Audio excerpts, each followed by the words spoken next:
One of the most horrifying criminal organizations in America was revealed by a tenant farmer who was farming the fields close to the Delaware-Maryland border in the spring of 1829.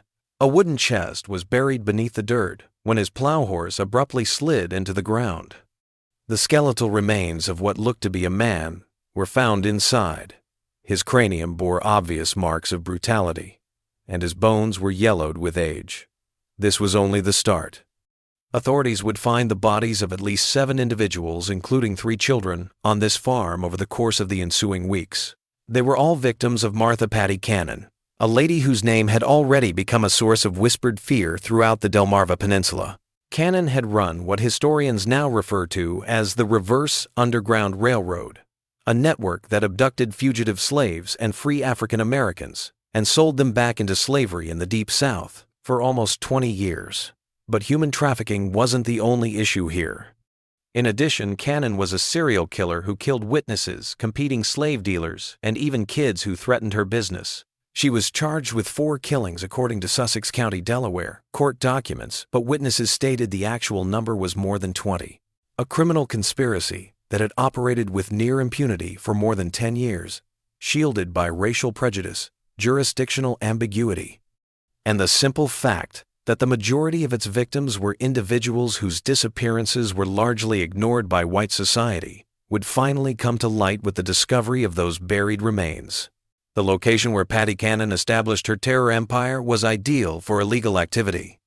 The area that is presently Reliance was at the confluence of 3 jurisdictions in the early 19th century: Caroline and Dorchester counties in Maryland, and Sussex County in Delaware. Because of this advantageous position, criminals were able to practically cross county and state lines in order to elude following law enforcement. Because of its secluded location, the area was known to the locals as Johnson's Crossroads, after the pub that would later serve as the headquarters of the most infamous abduction ring in American history. The terrain itself appeared to be built for hiding. Miles of dense pine and oak forests were broken up only by little clearings and marshy areas where lone farmsteads could be found. The Nanticoke River meandered through the area, offering conduits for the stealthy transportation of prisoners in the nighttime. The closest large settlements were days away on horseback, and roads were merely cart tracks. It was the perfect place for someone looking to operate illegally. Around 1790, Martha Cannon, known as Patty by her friends, arrived in this borderland. Although she purposefully kept her origins unknown, court records indicate she was born before 1760, probably going by the name Lucretia Patricia Hanley. According to some reports, she was born in Canada and immigrated to Delaware when she was 16. Her marriage to Jesse Cannon, a local farmer who owned land close to the state boundary, is what is known about her. They lived a seemingly ordinary country existence together, with at least one daughter. Like scores of other settlers in the area, Jesse Cannon worked his modest farm and raised corn and tobacco, but neighbors characterized him as a quiet man who kept to himself. A fact that would be important to Patty's subsequent illegal actions was that the Cannon homestead was situated on a small piece of land that bordered Delaware and Maryland. The house itself was a modest 2-story building with small windows and thick timber walls that was constructed in the popular style of the time. Neighbors were unaware that this seemingly normal property would soon have hidden passageways and rooms intended to hide those who had been abducted. However, there was something much deeper hidden beneath this facade of normalcy. A pivotal juncture in American slavery occurred in the early 1800s. The need for human labor in the growing cotton fields of Georgia, Alabama, and Mississippi established a profitable domestic market when Congress outlawed the importation of enslaved persons from Africa in 1808. In the Deep South, a healthy adult slave who could have cost $300 prior to the ban now brought over $1,000. For criminals eager to traffic in human suffering, this price increase generated strong incentives. After the cotton gin was invented, the South's economy underwent a radical change, which led to an unquenchable need for slave labor. The Gulf Coast states were seeing a sharp increase in cotton production, and planters were prepared to pay top dollar for labor. The domestic population was the only source of new enslaved individuals due to the legal prohibition on importing slaves from Africa, either through natural growth or the capture and re-enslavement of free African Americans. These predators were especially dangerous to the Delmarva Peninsula. Many slaves had been set free by their masters after the Revolutionary War, either by individual acts of manumission or gradual emancipation laws. There were sizable populations of free African Americans in Delaware and Maryland who worked as small farmers, artists, and workers. Despite their legal freedom, these communities were always afraid. Because white authorities saw them as less than fully human, they lacked strong guardians, had few legal options, and frequently went unreported or uninvestigated when they disappeared. In the early 19th century, free African Americans had a tenuous legal position at best. They had few of the rights enjoyed by white people, despite not being enslaved. In most courts, they were not allowed to vote, serve on juries, or testify against white offenders. They had to carry documents attesting to their status, and their freedom could be contested at any time. These legal flaws let criminals like Patty Cannon ways to take advantage of the situation. Patty Cannon, a woman who would demonstrate that evil has no gender bounds, entered this setting. According to modern reports, she was a big, physically intimidating woman who possessed power that was out of character for her gender. In a time when most women were about 5 feet tall, she was almost 6 feet tall, and her neighbors said she had an imposing presence. She was known for having violent outbursts when crossed and for having a strong, powerful voice. She was left a widow with total authority over the family estate after her husband Jesse died inexplicably in 1826. Some later alleged she poisoned him. She had already started to establish the criminal ties that would eventually make her name associated with horror by this point. In the rural border region, local law enforcement was essentially non-existent, and the authority that did exist was frequently corrupt or simply overpowered by the volume of illicit activity. Additionally, the region's societal characteristics encouraged illegal enterprises. The white population was small and frequently migratory, mostly made up of laborers, small farmers, and those looking to flee their more settled pasts. Neighbors frequently kept to themselves, regardless of their suspicions about their neighbors' actions, and there was little feeling of community togetherness. This seclusion and apathy would be essential to Cannon's success in operating covertly for so long. The marriages of her daughters marked the beginning of Patty Cannon's transition from frontier widow to criminal mastermind. The husbands of both young women were slave kidnappers, a pattern that would characterize the next 20 years. Henry Brighton, her first husband, was a blacksmith who captured free African Americans to sell in the South in order to augment his livelihood. Brighton was detained and imprisoned for kidnapping in Georgetown, Delaware, in 1811. Nevertheless, he was able to break out of jail that same year. Long before he was arrested, the surrounding community was aware of Brighton's illicit activity. He had good cause to travel around the area as a blacksmith, stopping at farms and communities to fix tools and shoe horses. His unlawful acts were perfectly covered by this mobility. During his legitimate business calls, he would identify possible victims by noting which families had young adults or teenage children who could fetch high prices in the slave markets of the South. Brighton and other early kidnappers frequently used primitive yet successful methods. To capture their victims, they used deceit, tremendous force, and the remoteness of country life. Approaching free African American families with job offers in far-off places was a popular tactic. Sometimes parents would let their kids travel with these alleged companies because they were eager for financial prospects, only to find out too late that they had signed death sentences for their kids. The first recorded murder associated with the Cannon family happened following his escape. Brighton ambushed a slave dealer known simply as Rigidell at Cannon's Tavern while collaborating with Patty Cannon and another crook named Joseph Griffith. The plan was straightforward but cruel: get the victim intoxicated, take his slaves and money, and then kill the witness. According to court documents, Rigidell was shot and murdered during the heist. Patty Cannon avoided prosecution, but Brighton and Griffith were later apprehended and hanged on the 13th of April, 1813. The criminal activity surrounding the Cannon property significantly increased after the Rigidell murder. The family has mostly assisted in kidnappings and served as a safe haven for criminals traveling through the area before this tragedy.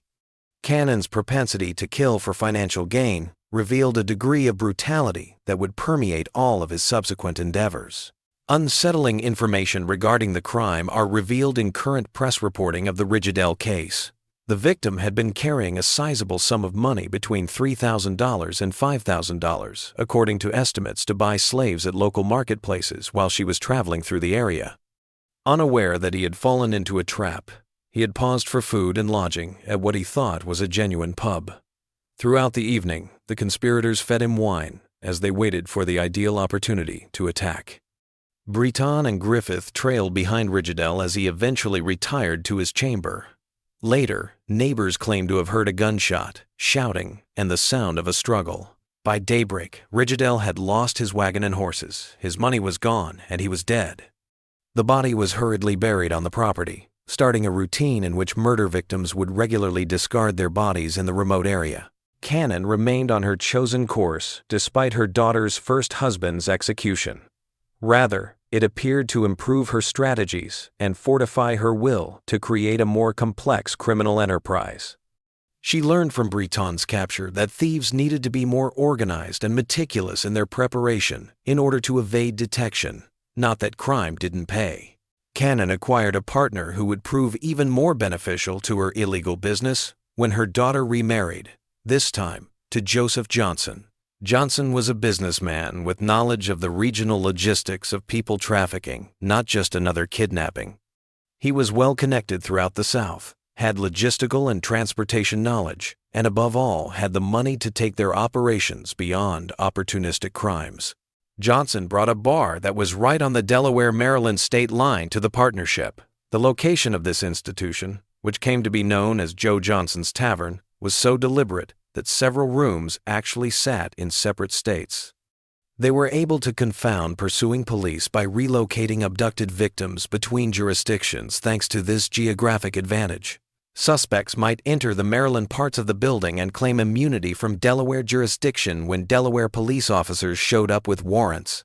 In the growing illicit operation, the tavern fulfilled several functions. Their operations were covered by a legal business that brought in money and explained the steady stream of wagons and travelers through the site. With specifically built secret rooms and cellars to hide human cargo, it served as a holding facility for prisoners awaiting transportation south. Additionally, it provided a neutral setting where the criminal network that worked for them could gather, make strategies, and split profits. The tavern's various uses were reflected in its physical design. The main floor looked perfectly regular, with rooms for authorized guests, a bar area, and a common space for travelers. However, underneath the structure were a number of tunnels and cellars that had been built especially to conceal abducted individuals. These subterranean areas, which were intended to reduce noise and hinder escape, were reachable through hidden openings. Small ventilation vents made sure that prisoners wouldn't suffocate during extended captivity, while iron rings embedded into stone walls served as anchor points for chains. For its time, the gang that gathered around Cannon and Johnson was surprisingly diverse. It featured enslaved individuals compelled to assist in the capture of others, mixed-race decoys like John Purnell, who used several aliases, and white criminals like Henry Carr. This racial mix was deliberate because white gang members managed negotiations with buyers in the Deep South, while African American gang members could approach possible victims without instantly raising suspicions. Known as a yellow man or mulatto, according to court documents, John Purnell was especially important to the group. Because of his mixed ancestry, he was able to transition between African American and white cultures somewhat easily. Depending on the circumstances, he may pose as a light-skinned white man conducting business or as a free person of color looking for employment. His ability to move like a chameleon made him a perfect scout for finding possible victims and making the first move. The Cannon-Johnson operation's scope significantly grew as the 1,820 seconds went on. With known ties to purchasers in Alabama, Mississippi, and Georgia, their network extended from Pennsylvania to Louisiana. As a Quaker who was devoted to defending free African Americans, Philadelphia Mayor Joseph Watson started investigating disappearances in his city and linking them to the Delmarva Peninsula. The horrific scope of the organization was exposed by Watson's research. He recorded scores of kidnappings associated with the Cannon Gang in 1825 alone. The victims were frequently singled out for their vulnerability, rather than being haphazard targets. Children were particularly useful since they could be trained for certain duties and would offer decades of labor, but young adults commanded the greatest prices in southern marketplaces. These kidnappings' methodical approach revealed a degree of planning that much above opportunistic crime. The group tracked families and anyone who might be at risk of being apprehended, maintaining comprehensive intelligence about possible targets. They were aware of which young people had just lost their jobs, whose families were having financial difficulties, and which persons might be lured by job offers in far-off places. Lydia Smith, a 25-year-old free woman who was abducted in 1825, provides one of the most thorough accounts. According to her evidence, which is still in court documents, she was first detained at Cannon's home before being taken to Johnson's Tavern and held there for 5 months while chained. Smith remembers the insufficient nourishment, the ongoing terror, and the awareness that she would soon be sent south, along with a sizable contingent of other abducted individuals. Only Watson's network was able to save her from a life of servitude. Important information regarding the circumstances faced by Cannon gang victims can be found in Smith's narrative. She recounted being captured while out on her own on a road close to Philadelphia, being overpowered by several assailants, and being taken to the Delaware-Maryland border in a wagon. She was chained and blindfolded for the duration of the multi-day voyage to prevent any attempts at escape. She found out she was not alone when she arrived at the Cannon property and was taken to a secret area underneath the main home. Smith testified that scores of other kidnapped individuals were held in the underground holding rooms at different times. Children, women, and men were all chained to prevent escape and confined in different sections. Inadequate food, poor sanitary facilities, and perpetual darkness, aside from when guards brought torches at feeding times, were all purposefully severe conditions. Because the captives were aware that they would be sold into lifetime bondage, the psychological torture was just as cruel as the physical hardships. Smith also described the gang's procedures for handling their human cargo. The victims' personal items that may be used to identify them were destroyed, and they were methodically deprived of any documents attesting to their freedom.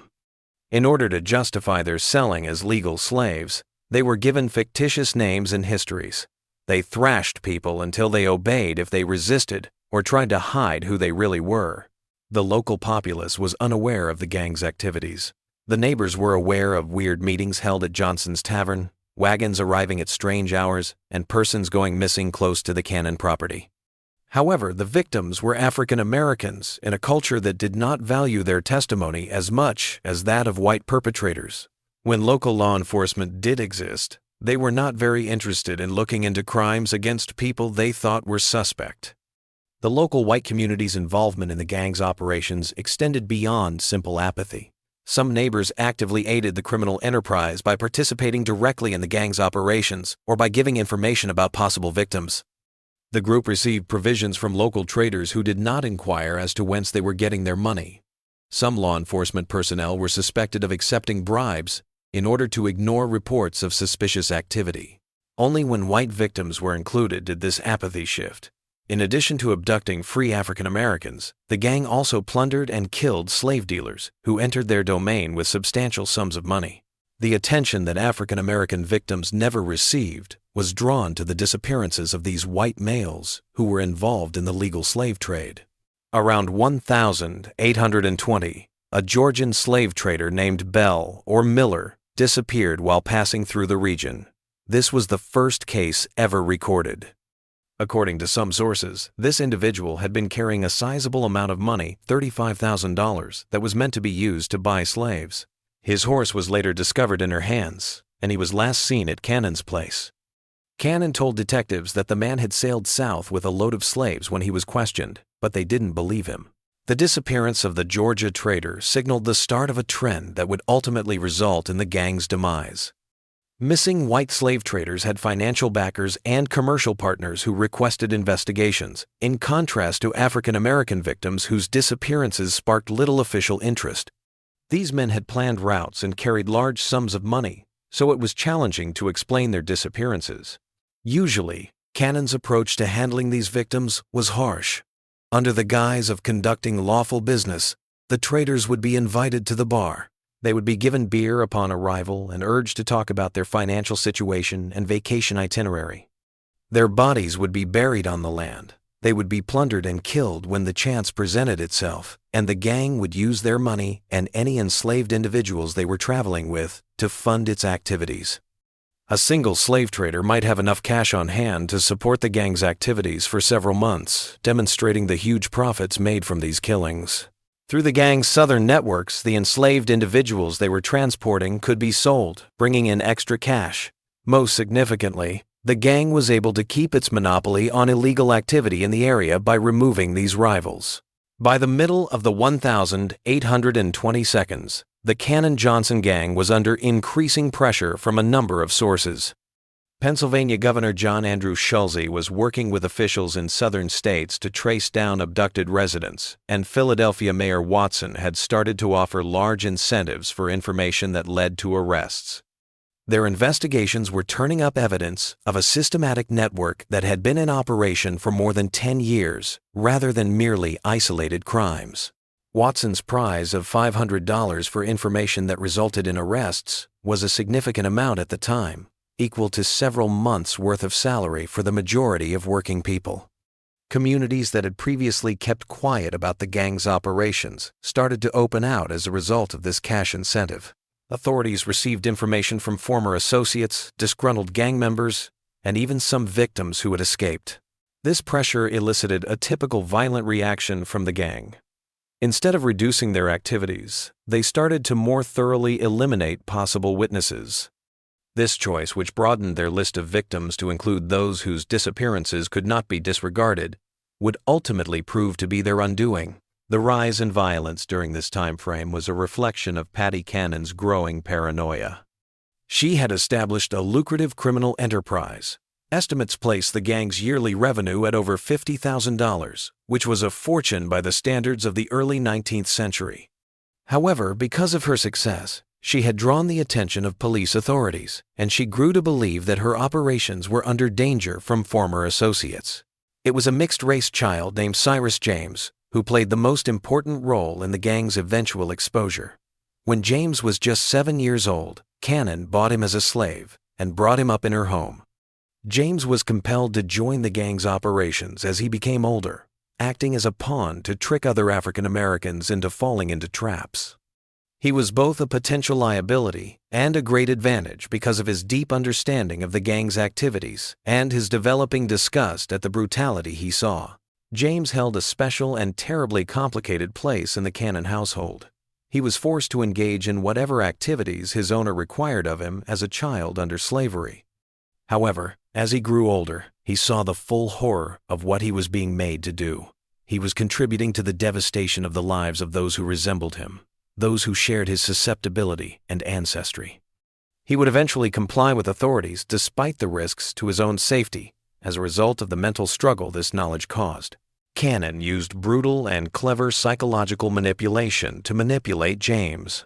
In the Deep South, she alternated between treating him like a preferred part of the family and threatening to harm him or sell him to cruel lords.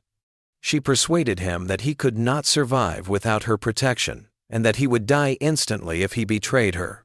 James remained faithful for years despite witnessing ever more heinous atrocities because of this combination of horror and dependency.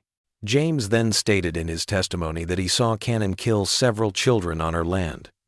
He recounted one particularly horrifying incident in which he saw Cannon wearing her apron remove an African American youngster who was injured but not quite dead from the house.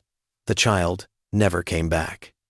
James had been compelled to assist in the disposal of the dead, so he knew where they were buried. James witnessed killings that were premeditated choices based on Cannon's evaluation of risk and profit rather than sporadic acts of violence.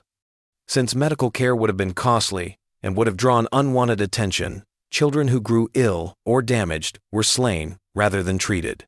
Young individuals were removed as possible troublemakers if they were hard to manage or continued to insist on their freedom. Cannon occasionally killed infants born to abducted women if he thought they would cause more trouble than they were worth. The way the gang treated rival slave dealers was the first step toward their downfall. There was intense competition in the illicit people trafficking industry, and Cannon's group had a reputation for killing rivals in order to take their cash and human cargo. As real law enforcement pressure mounted, this practice accelerated. Slave traffickers who had died were unable to testify about their interactions with the gang. Both Cannon's increasing desperation and her basic misunderstanding of the repercussions of such acts were evident in their choice to intensify their brutality against white victims. She thought she was untouchable because she had operated for so long without being caught. She reasoned that since there had been no significant response from law enforcement to the murder of African Americans, the same would apply to white victims. Her illegal business would be destroyed by this assumption. The body started to come to light in early 1829. A low-lying patch, newly cleared of brush, was being plowed by a tenant farmer on Cannon's land. It turned out that his horse had stumbled into a grave. He found human bones inside a wooden trunk that officials identified as belonging to the Georgia slave trader who had gone missing over 10 years prior. This finding led to a thorough examination of the land, which turned up more graveyards. Cannon had let out the working area where the first discovery was made in order to supplement his income. Due to its vulnerability to water, the region had not been used before, but recent dry weather had made it acceptable for agriculture. At first, the farmer thought he had come upon an ancient well or a natural depression when his plow horse abruptly plunged into the ground. He didn't understand he had discovered something far more sinister until he started excavating to rescue his horse. Despite holding remains that were 10 years old, the wooden casket that held the bones was extremely well kept, indicating that it had been buried quite recently. The chest itself looked as though it had been built especially to hide a person, with dimensions that were exactly right for a human body. This degree of planning suggested that the burial was a part of a methodical technique to body disposal that had been honed over years of experience rather than a hurried attempt to hide a crime. Early in 1829, the first body was found, starting a series of events that would ultimately lead to the demise of Paddy Cannon's criminal empire. Together with their Maryland colleagues, Delaware police secured search warrants and initiated a thorough investigation into every property associated with the Cannon-Johnson gang. Their darkest fears were surpassed by what they discovered. Sheriff Joseph Houston of Sussex County, Delaware, spearheaded the investigation, coordinating with Maryland law enforcement and the Pennsylvania governor's office. This multi-jurisdictional strategy was unheard of at the time and demonstrated the increasing awareness that the Cannon gang's operations transcended state lines and necessitated a coordinated response from law enforcement. Authorities were able to excavate any part of the Cannon estates where remains might be hidden because the search warrants they were granted were incredibly broad. This legal power was essential because it shielded investigators from potential charges of unlawful search and seizure or trespassing. In order to help narrow the legal gaps that the gang had been abusing for years, the warrants additionally stated that any evidence found might be utilized in prosecutions in other jurisdictions. Cyrus James was taken prisoner in Delaware on the 3rd of April, 1829. Although the specifics of his arrest are still not entirely clear, court documents indicate that he was trying to leave the area when he was captured. The young guy who had been coerced into a life of crime as a youth made the fateful decision to collaborate with authorities and divulge all of his knowledge about Paddy Cannon's operations when confronted with overwhelming evidence and the possibility of execution. James did not make the decision to cooperate lightly. He was aware that if he testified, he would probably be prosecuted for the crimes he had been coerced into committing. However, he also understood that keeping quiet would mean defending the lady who had held him as a slave and had him take part in the devastation of innumerable other lives. His collaboration was a moral decision to finally escape the psychological hold that Cannon had on him for years, in addition to being a legal tactic. James gave a heartbreaking testimony. He described murders that took place over almost 10 years in detail to a Seaford, Delaware, justice of the peace. He informed detectives that the Georgia slave trader was shot by Paddy Cannon, Joseph Johnson, and his brother Ebenezer Johnson when he was having dinner at Cannon's home. He had seen the body being carried to a wooden chest and buried on the grounds. However, this was only the start of his discoveries. James's testimony contained an unprecedented amount of detail that gave investigators their first thorough grasp of the gang's activities. He was able to explain the gang's years-long methodical tactics, In addition to specific crimes, he was familiar with burial sites, other gang members' names, the routes taken to transport abducted individuals, and the buyer-seller network spanning several states. Authorities started methodically digging the Cannon property as instructed by James. They discovered the body of a young, mixed-race child in a garden area. James testified that this child and his mother had been taken as slaves by Cannon.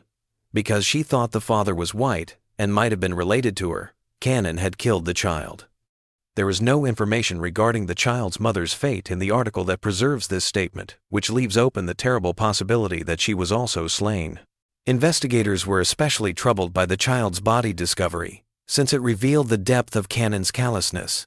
This was a child born into Cannon's home and raised under her authority. It was neither an abduction victim nor a rival criminal. It seems that Cannon's prejudiced paranoia and her concern that a mixed-race child would somehow jeopardize her operations were the only driving forces behind the murder. 2 wooden crates holding human bones were found after further digging. One set of remains was recognized by James as that of a different youngster he had saw Cannon bludgeoned to death with a piece of wood. The adult who owned the third set was someone they considered had property, according to James, which means the gang thought the individual was unencumbered and might have valuable resources. Because of the methodical manner in which these killings were carried out, Cannon was depicted as more than just a criminal. She was a serial killer who had been operating for years with impunity. Shielded by the remoteness of her location, the lack of concern shown by local authorities regarding crimes against African Americans, and a network of accomplices who split her profits. The tangible proof found during the excavations provided remarkably detailed confirmation of James's account. Similar construction was found in the wooden boxes used to house the bodies, indicating that they had been made especially to hide murder victims. The burials were arranged in a pattern that suggested deliberate planning, as opposed to haphazard interment. Worst of all, the remains state indicated that some victims may have been buried alive. Other witnesses came forward as word of the discovery spread. After years of living in terror of Cannon, people suddenly acquired the confidence to speak up. Their statements supported James's story by identifying other victims and offering information about the gang's tactics. Thomas Freeman, a free African American who had escaped gang members' approaches in 1827, was one of these new witnesses. Freeman stated in his testimony that he had been heading toward the Cannon property after receiving a job offer in Georgia when he started to have doubts about his escort's actions. Before returning to Philadelphia, he spent several days hidden in the woods after escaping during a rest stop.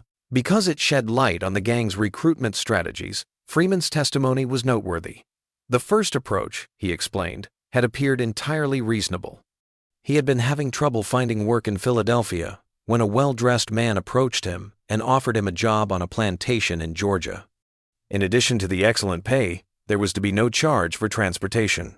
Only during the trip did Freeman start to suspect his escort's genuine motives after noticing contradictions in their tales. The investigation's purview went beyond Delaware. While officials in Pennsylvania organized efforts to document the entire scope of the kidnapping network, authorities in Maryland started investigating gang members' residences. A novel method to law enforcement that would eventually become commonplace was represented by the coordination between many jurisdictions. The Cannon Gang was being treated by police as an interstate criminal conspiracy that needed a federal response for the first time. Officials from Washington, D.C. became involved as a result of this acknowledgement. It signaled the start of the ultimate concerted federal law enforcement campaign against organized crime. Martha Patty Cannon was indicted on 4 counts of murder by a Delaware grand jury consisting of 24 white men on the 13th of April, 1829. Delaware Attorney General James Rogers signed the charges, which was the first time any of the infamous gang's members had been subject to significant legal repercussions for their crimes against African Americans. For the time period, the grand jury's makeup was noteworthy. As mandated by Delaware law, all 24 members were white men, although they represented a variety of the state's demographics, including professionals, farmers, and merchants. Due in large part to the overwhelming evidence and the international nature of the murders, this jury's willingness to indict a white lady for the murder of African Americans represented a significant change in judicial beliefs. For the time period, The indictments were strikingly specific. Cannon was accused of killing a Negro boy on the 1st of June 1824, an adult male on the 1st of October 1820, a male child on the 26th of April 1822, and a baby girl on April 26. The evidence against her was strong, and each accusation carried the death penalty. These charges' specificity demonstrated the depth of the authorities' investigation. The Cannon case was based on tangible evidence, several corroborated witnesses, and in-depth admissions from a participant who had direct knowledge of the crimes. In contrast to many criminal cases of the time that mostly depended on witness testimony and circumstantial evidence, the case was nearly hard to refute because, to the mix of the several sorts of evidence, the prosecution relied heavily on Cyrus James's testimony. He was the most valuable witness in Delaware legal history at the time, because of his thorough understanding of the gang's activities and his capacity to guide investigators to graveyards. The woman who had tormented the area for decades could now be brought to justice by the young guy who had been coerced into crime as a child. Attorney General James Rogers, who had established a reputation for pursuing intricate criminal cases throughout Delaware, served as the team leader for the prosecution. Rogers saw that the Cannon case was a chance to show that all people, regardless of color or social standing, were subject to the same laws. A successful prosecution would send a powerful message to other criminal enterprises operating in the area, he also realized. However, even for her peers, Patty Cannon portrayed a persona that was difficult to classify. According to newspaper sources, she was a big, strong woman who even seasoned criminals feared and respected.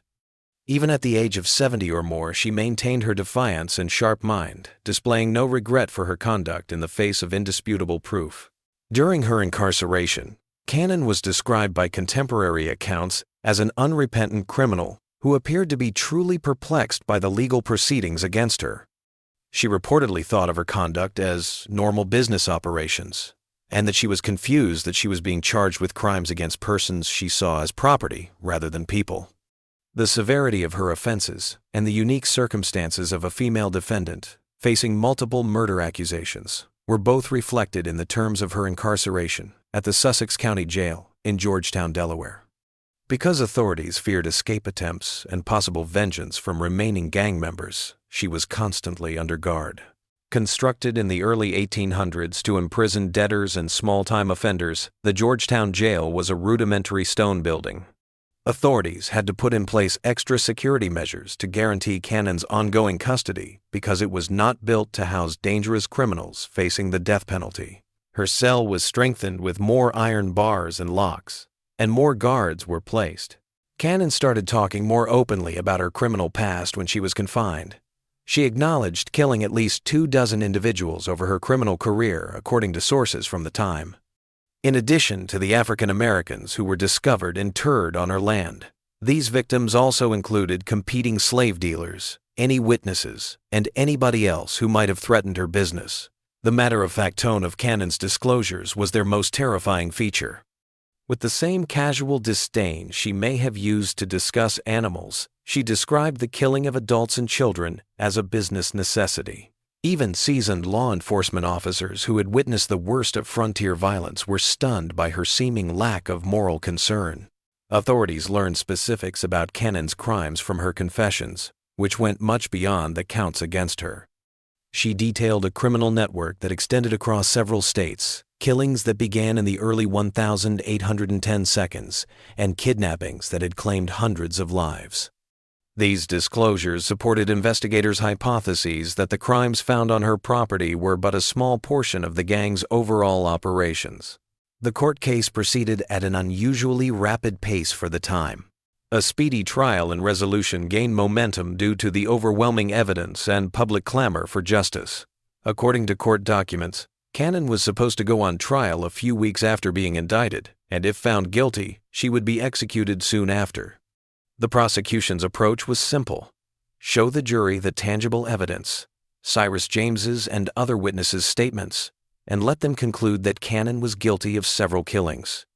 Though few observers thought such arguments would be effective given the awful nature of the murders, the defense, as it existed, could only argue for mercy based on Cannon's age and gender. Jury selection took place the week before the trial, which was set to start in late May 1829. Since the case was one of the biggest criminal prosecutions in Delaware history, legal observers from all over the region were anticipated to attend. Newspapers from as far away as Baltimore and Philadelphia planned to cover the proceedings in great detail. Patty Cannon's legal case would never come to the conclusion that was planned. About 3 weeks prior to her planned execution, on the 11th of May 1829, she was discovered dead in her cell by jail guards. Although the precise circumstances are still unknown, suicide by poisoning was reported as the official cause of death. According to some sources, she had been hoarding medicine for weeks, while others said that sympathizers had smuggled her arsenic. The Georgetown jail and the city at large were rocked by the discovery of Cannon's body. She appeared to have passed away during the night, when guards on their routine morning rounds discovered her laying on her cell's floor. The cell was still safely locked from the outside, and there were no indications of conflict or violence. A tiny vial that was discovered concealed in her clothing and later determined to contain arsenic was the only proof of what had happened. Investigators were never able to fully uncover the puzzle of how Cannon got the poison. By today's standards, the jail's security measures were comparatively weak, and visitors weren't screened extensively before speaking with inmates. Although no one person was ever named as the source, it was possible that a sympathizer had smuggled the poison to her during one of these trips. According to some of her peers, Cannon had been plotting her suicide ever since she was arrested. She knew exactly what would happen to her if she were found guilty because she had seen her daughter's first husband put to death. She made the decision to die on her own terms, controlling her destiny right up until the very end, rather than endure the public humiliation of execution. Her passing ended one of the most organized criminal operations in early American history, while also depriving the families of the satisfaction that comes with justice being done. According to court documents, the reverse Underground Railroad that had run around the Delmarva Peninsula for almost 20 years was essentially shut down when Cannon passed away. Cannon's death caused chaos in the immediate aftermath. Her suicide left authorities wondering about the entire scope of her criminal network, as they were getting ready for what they anticipated would be the most important criminal trial in Delaware history. For several months, the inquiry into her activities went on, but many aspects of the gang's operations were still unknown in the absence of her evidence. Her co-conspirators who survived had different outcomes. Prior to the investigations, her son-in-law and major companion, Joseph Johnson, had escaped to either Alabama or Mississippi. Ebenezer, his brother, also fled to the Deep South, where they most likely carried on their illegal activities out of sight of Delaware law enforcement. They were pursued sporadically by local law enforcement, but successful prosecution was uncertain due to jurisdictional issues and the great distances involved.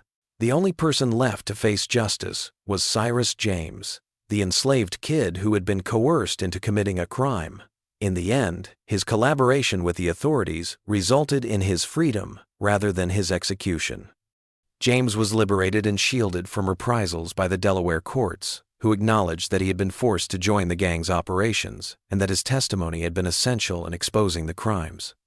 One of the few bright spots in the entire tragic episode was James's post-trial fate.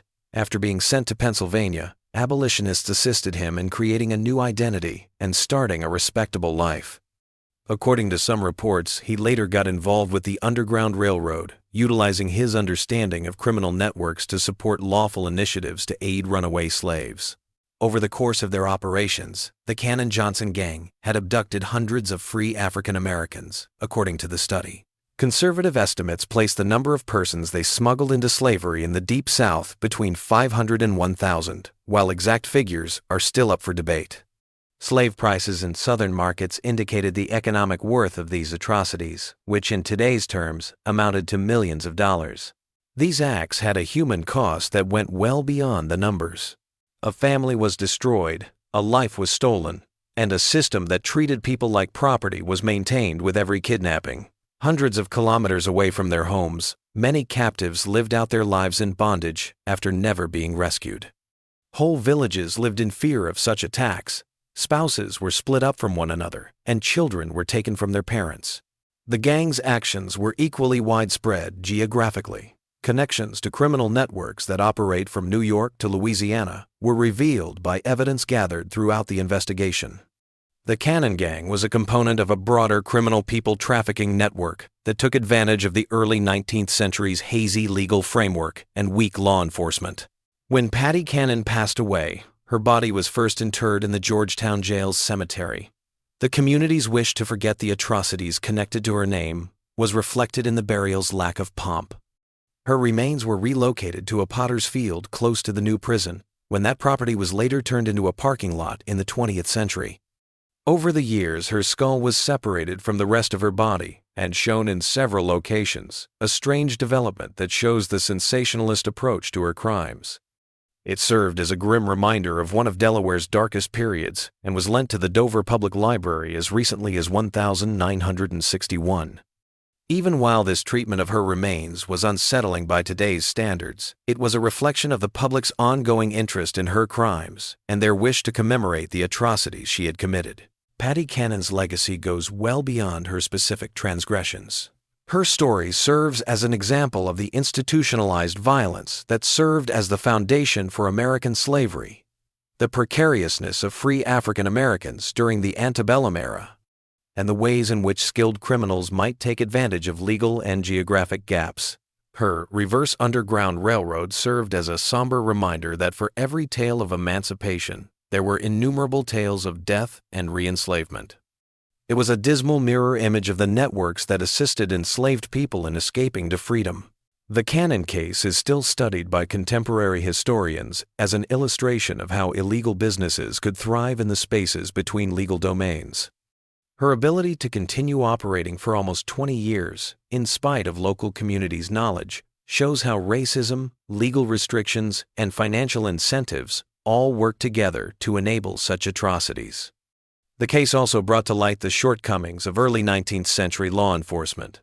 The gang was able to operate with impunity due to a number of factors, including the absence of professional police forces, a lack of coordination between various jurisdictions, and the era's limited communication capabilities. Later, efforts to create more potent law enforcement tactics to combat interstate crime would be guided by these experiences.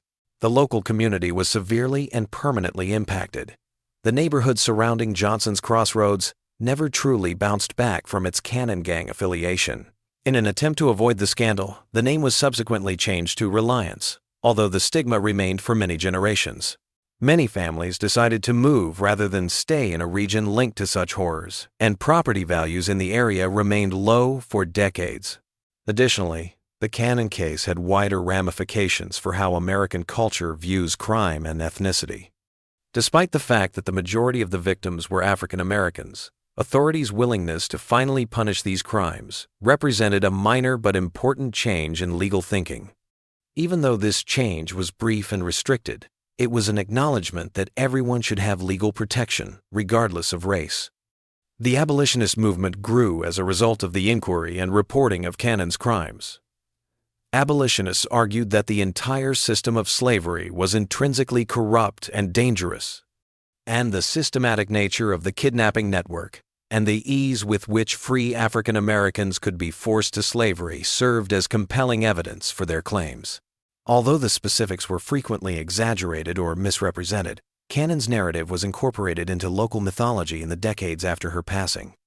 Her atrocities were described in a number of books, pamphlets, and newspaper pieces, but many of them blended fact and fiction in ways that made it challenging to distinguish between historical fact and myth. The most well-known of these was George Alfred Townsend's 1884 book, The Entailed Hat, which based its dramatic account of frontier crime on Cannon's narrative. For many years, people were morbidly fascinated by the location of the original Cannon house. Tourists would come to the isolated area to witness the crimes, and locals established a side business, offering tours and selling trinkets. The location continued to draw tourists long into the modern age, even after the old home was eventually demolished in 1948. This conundrum demonstrates the ease with which society can ignore systemic violence when its victims are thought to be less than completely human. Only after Patty Cannon's crimes were extended to include white victims whose disappearances could not be ignored did the apathy that permitted her to operate for decades finally come to an end. The same legal system that failed to protect free African Americans from murder and kidnapping also brought Cannon to justice only when she endangered the interests of white slave traffickers.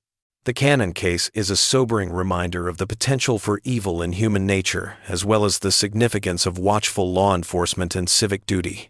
It illustrates how criminal organizations can thrive in situations where society is unable to safeguard its most defenseless citizens. Above all, it honors the memory of hundreds of victims whose pain should never be downplayed or disregarded, even though their names are mostly forgotten.